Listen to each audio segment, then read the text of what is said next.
there's groups like this PSL, or Party for Socialism and Liberation, and these other far left radical groups that condone or support Hamas.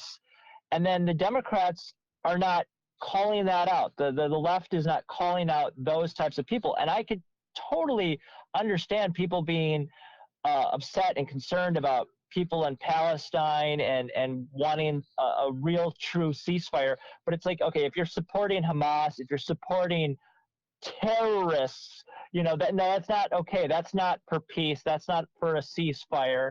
And the left doesn't want to call out these far left, socialist types.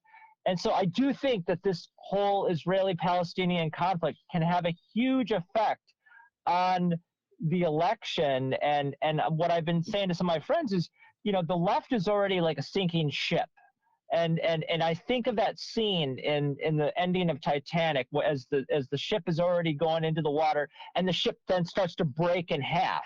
And like that is what's going on the left right now, because you've got this far left contingent that is basically condoning Hamas terrorism, and then you've got another part of the left that may have been very woke and pushing this woke agenda, but they're supportive of Israel. And it's like, and the thing about it is that on the right, you have this coalition that is growing and getting bigger and bigger. You see Ice Cube sitting down with Tucker Carlson, and the right is all about, having discussions and having debate and having free speech. And the left has been this ever shrinking echo chamber.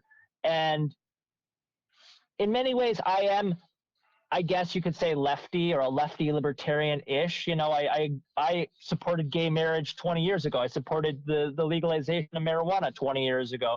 I've always been opposed to these military conflicts and so forth.